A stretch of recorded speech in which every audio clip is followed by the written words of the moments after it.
7 signs you are under a curse. It can be a family curse, a bloodline curse, or a generational curse. Sign number 1. Nothing ever really works in your life. It does not matter what you touch. It does not matter what you do. And it does not matter how you do it.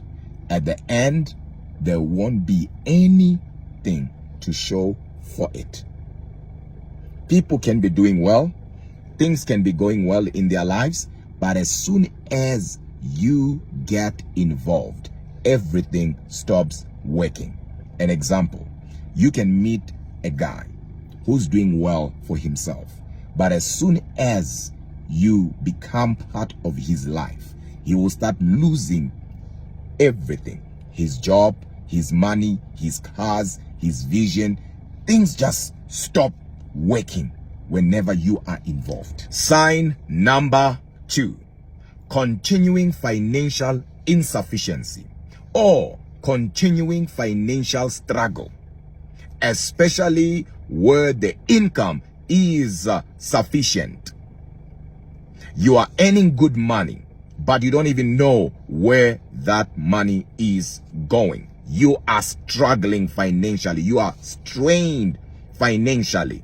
Today you have money, and as soon as you get the money, something has to go wrong. The garage door has to break, you fix the garage door. The window breaks, you fix the window. The door breaks, you fix the door. Somebody gets sick, your money will always have to go out. You can be highly educated, but financially things will not make sense. And once you experience such a cycle in your life, you must then know there is a curse that is following you and something must be done. Sign number 3, rejection. We call it the spirit of rejection. You get a job today, the next thing you are dismissed or you are fired with no valid reason at all. You just have to be rejected. This spirit is so dangerous that even your own family members will not understand you. And no one will have a reason why they don't understand you or they don't like you. They just can't stand you. In relationships, it does not matter how you do what you do.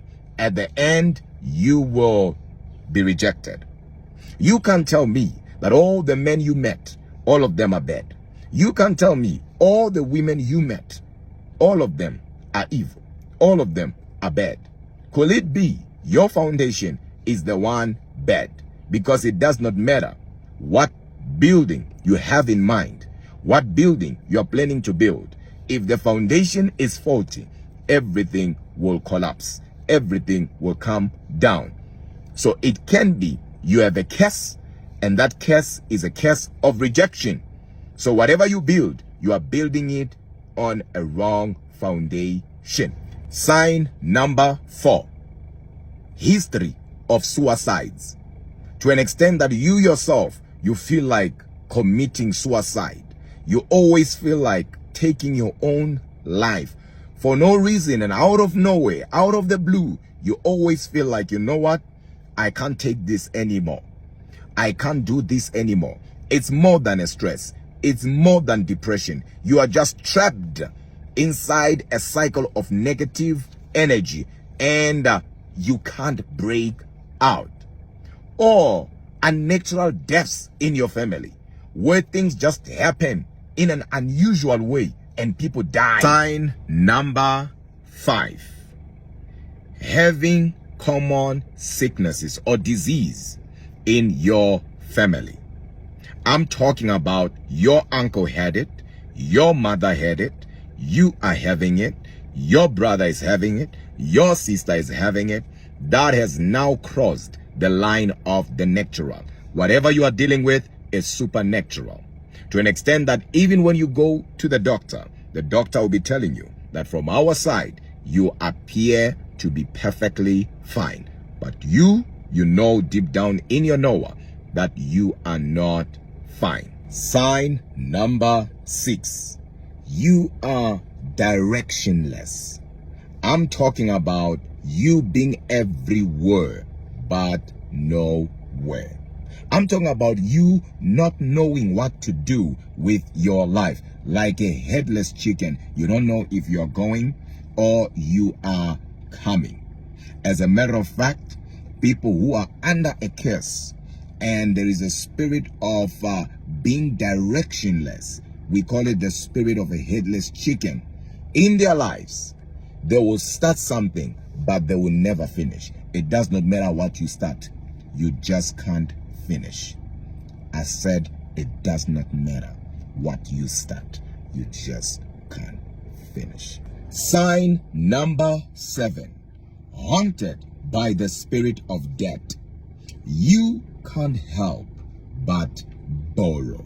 You are swimming in the pool of debt to an extent that your life on its own is a life of debt. You borrow here to close here. You borrow here to close here. You work hard today to pay for yesterday. You are a slave. Remember, scripture says a borrower is a slave to the lender. You have lost dignity because of borrowing. As a matter of fact, there is no dignity in borrowing. You don't have your life anymore. What I mean is you don't have the joy, the peace that you used to have. Peace, I'm not talking about absence of trouble, but I'm talking about serenity in the midst of trouble. You don't have that anymore. You can't pick up calls. Your life is not your own. You are a slave, whether you accept it, whether you agree with it or not. Deep down, you know that this is not normal. Even when you are not supposed to borrow, you can't help but borrow.